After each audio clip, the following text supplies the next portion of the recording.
Une vidéo dans ce chapitre sur les opérations sur les nombres relatifs. Pour multiplier plusieurs nombres relatifs, utiliser une permutation pour pouvoir faire du calcul astucieux.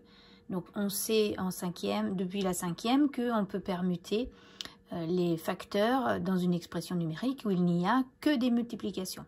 Eh bien c'est toujours vrai avec les nombres relatifs. Donc si je veux faire ce calcul astucieux sans calculatrice, moins 25 multiplié par moins 92 multiplié par moins 4. Je vais d'abord m'intéresser au signe du produit. J'ai 1, 2, 3 facteurs négatifs. Ça va me donner un signe final qui sera négatif. Ce signe moins, finalement, je vais l'avoir à chacune de mes réponses. Maintenant que je sais le signe du produit, je n'ai plus qu'à calculer la multiplication des distances à 0. Donc 25, 92, 4. Donc ce produit-là va me donner la distance à 0 du produit final. Donc je vais faire une permutation pour calculer astucieusement en remarquant que c'est très intéressant de mettre le 25 et le 4 l'un à côté de l'autre. Donc je réécris tous les facteurs en mettant le 4 et le 25 l'un à côté de l'autre. 25 fois 4, ça me donne 100.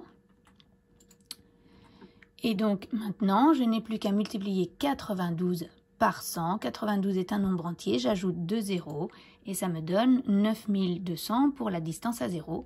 Mais comme mon signe moins est là depuis le début, j'ai comme résultat moins 9200. Donc un deuxième calcul astucieux à faire. Donc vous pouvez couper la vidéo, le chercher et la reprendre pour se corriger. Donc première étape dans la correction, je compte le nombre de facteurs négatifs. 1, 2, 3, 4. Il y en a 4. 4 est un nombre pair, donc le résultat sera positif. Donc je peux mettre un plus ou ne pas mettre de signe. Ici, je mets un plus pour être sûr d'avoir pensé à faire les signes. Puis je réécris toutes les distances à 0 qui composent le produit. Donc 50, 705,7856, 20 et puis 0,001. Alors j'en connais quelques-uns qui vont dire c'est impossible à faire sans calculatrice et pourtant si je permute astucieusement, je vais mettre l'un à côté de l'autre, le 50 et le 20 et le 0,001. Et donc le 50 multiplié par 20. Si je n'avais pas le 0 et si je n'avais pas le 0, ça me ferait 5 fois 2, 10.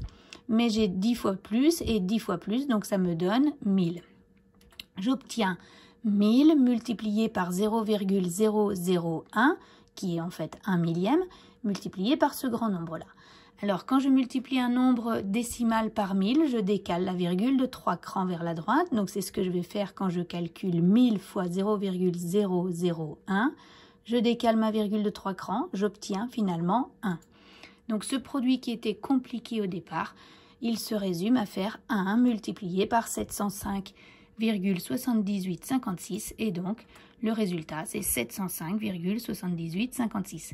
Alors maintenant que j'ai calculé astucieusement sans calculatrice, je peux prendre ma calculatrice pour vérifier. Le premier résultat était de moins 9200, c'est ce que je vérifie en tapant la séquence machine. Et puis le deuxième produit avait comme résultat 705,7856 et c'est ce que me donne la calculatrice. Donc voilà, ce qu'on retient, c'est que si dans la consigne on nous demande de calculer astucieusement, il y a probablement des permutations à faire. Attention, à condition qu'il n'y ait que des multiplications. Voilà.